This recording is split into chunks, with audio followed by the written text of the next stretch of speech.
What's up, everybody? Welcome to today's edition of Everyday Discipline, where we decode, deconstruct, and reverse engineer self-discipline for you to get whatever it is you want in your life. My name is Brent Kokel. I'm your host. I'm here. You're here. Let's do this podcast thing that we do. Well, we do this several times a week, don't we? It was like once every other week-ish, and now it's 3 times a week because I recognize that my content game needed to pick up the pace, and so the pace, consider it picked up right now. Speaking of the pace, man, I'm running at a frenetic pace right now when it comes to fulfillment. Like all the things that I am committing to doing for clients, and those include some things that I hadn't done before. So I was down in the central coast of California last week, and I was training a client's team. There was a team of 5 salespeople, and we talked one day about marketing, which is about all the messaging that goes out to prospects and getting more prospects to come in. And the next day we spent all day talking about sales, which is getting more of our prospects to become our customers. And what was interesting is that we went through 2 days of this training, right? And we're in a small room, we're all together, like we're going through this, and it's really intensive training, right? That's what we do, and that's kind of how I roll. And it was interesting because as we finished up the day, on the second day, the owner of the company, the guy that's my client, comes and tells me, he's like, listen, man, everybody wanted to shoot you down like before you got here, because they were like, who is this guy? We don't know who he is. We think our process is working just fine. Like, that's it. We think it's just fine. They totally wanted to shoot me down. Like, they didn't want to listen to what I said. They didn't want to be there. They didn't want to be part of the conversation. They didn't want to try something new. They felt like their, I want to say like 22% closing ratio on inbound leads was doing just fine. And I'm saying, like, I don't know if that supports the business that you guys ultimately want, but I think we might be able to do better than 22%. And so we go down and I'm meeting with these people. Again, they start out by going like, no, I don't want to hear any of this. And I gave them this simple framework that gives the sales team the power to persuade while getting the prospect to tell the truth by telling the truth about themselves. And the deal with it is that in that conversation of sales, people often are lying, right? You walk into a store, and like a retail store, and think about this in this context, the person that works there says, can I help you? And you say, I'm just looking. How many times have you said that in your life? In reality, most of the time that's a lie. At least it is for dudes. Like, women might be going into stores and just looking, but dudes, like, you go into a store, you're there to buy something. I don't know what it is you're there to buy, depends on the store. But you're rarely just looking. But guess what? That's what you say to the salesperson all the time. But we don't look at him as a salesperson. We look at him as a retail clerk. So there is lying going on in sales all the time. Now, depending on what you sell, the lies get bigger and bigger and bigger about why you can't move forward, about what the obstacles are, about the objections that you have. But ultimately, we get down to this conversation of the truth by asking a series of simple questions that essentially hold people accountable to what they say throughout the entire call. This isn't done in a confrontational way. It's done in a help me understand kind of way. And obviously, I'm not going to give you guys all the training right here because, well, it's part of what I do. But in any event, like, here's the deal, is that they wanted to get to this space, the team did, where they would not pay attention to anything that I had to say. They wanted to shoot everything down. But through this conversation of getting their prospects to tell the truth, by the sales team telling the truth about themselves on the sales call and telling the truth about their company on the sales call, it took away all of the idea that this whole thing was going to get shot down. Instantly disarmed the sales team, did not want to shoot me down anymore. And they embraced this idea and they started getting on calls using the framework that I gave them that afternoon. Now, here's the deal, and here's the lesson inside of today's episode, is that the truth creates the path forward. The truth creates the path forward. There is no like your truth and my truth. There's just the truth. Because if it's my truth, then that means it's slanted based on my story. If it's your truth, it's slanted based on your story. All there is the truth. And you got to recognize most of the identities that we have built for ourselves are based on stories that we've just convinced ourselves are the truth. It might rhyme with the truth, but it's not really the truth. So here's some stories that you probably tell yourself. Like, I can't grow my company because fill in the fucking blank. Like whatever you want that blank to be, whatever your perceived barrier is on that is ultimately a story that you've created in your mind. You want to know how I know that? Because somebody else with your type of company has figured it out. And so therefore it's a story for you. Or another story, there's no way I can have the body I want because I'm genetically doomed. And I hear this one quite a bit. But ultimately that's a story, isn't it? It doesn't create any path forward. Because if you are indeed genetically doomed, then there is no chance of you ever having the body that you really want to have. And I think most people probably want the body that's like the ideal version, cover a men's health, cover a women's health type of body.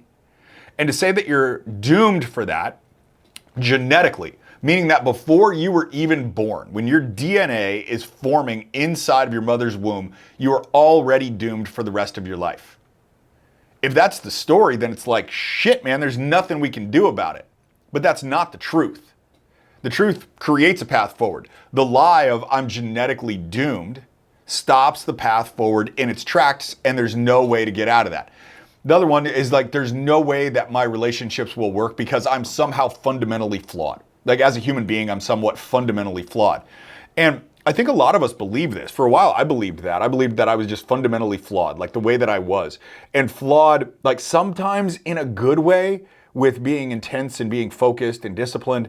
But then somehow that was creating like this space between me and other people and how it wouldn't work because they just didn't understand. And really, it came down to that. And ultimately, I mean, it wasn't a fundamental flaw. And because I was telling myself that, it didn't create a path forward. But once I was able to remove myself from that story and recognize the truth that everybody is different and there's relationships that work for every single type of person out there, there's no person that's unlovable, that you can indeed move forward in that. But I had to find the truth in order to do that. The longer I would tell myself the lie that I was fundamentally flawed in some way, the more often that I would find myself stuck and I couldn't get out of it. So knowing that there are these stories out there, knowing that they're not the truth, the question then naturally becomes is, how do you figure out what's the story from the truth? How do you separate those two things? Because a lot of times the story sounds like the truth to you. The whole thing about I was genetically doomed because my parents were overweight. My parents weren't, but there's a lot of people whose parents are overweight, and so they think they're genetically doomed. We're just thick people, and that's all there is to it. I can't have the body I want to have. How do you know that that's not the truth? Well, what we do is we examine the evidence. Like that's what we do whenever we're trying to figure out the truth about something. We're trying to figure out what's the evidence that supports the story that says this thing is 100% the truth. Most often, we find that if it's there, it's rare. Like if the truth about whatever story we're telling, if the evidence is there, it's rare because most of the time there isn't evidence to support it. If there's no evidence to support what you thought the truth was, then the truth is what becomes the lie. No evidence. Wouldn't that be like if we were sitting there in court? This is exactly how it would go down. If there's no evidence, then the accusation against you was a lie. All these stories, my company can't grow because, fill in the blank. I can't get the body I want because I'm genetically doomed. I can't have the relationships I want because I am fundamentally flawed in some way. Your Honor, I've got an objection. I've got an objection to this. There is no evidence to support this accusation, but these are accusations we're making against ourselves. So we're kind of the judge in our own trial here, right? Because we've got all these accusations, we've got to examine the evidence, try to find out what the truth is. But if we don't have any evidence for this, then we know that what we thought was the truth becomes a lie. And if it's a lie, then why would you let a lie hold you back? Why would you let that lie hold you back? But it's something that we do, isn't it? Most of the time because we believe that story is the truth, but even when we examine it, why would we let the lie hold us back? So that's actually the call to action here in today's episode. If you're new to this show, what happens at the end is that you've actually got something to go do. This isn't listen to it, okay, cool, that was entertaining, I got a few minutes out of that, now let's move on to the next thing in my day. Like I want you to do something about what we have in these episodes because otherwise you're never going to move forward. You might move forward in a different way. Don't get me wrong about that. I'm not the end all be all of trying to help you figure out you and master your own self. But if you don't do anything about this, you're probably not doing anything about anything else either, are you?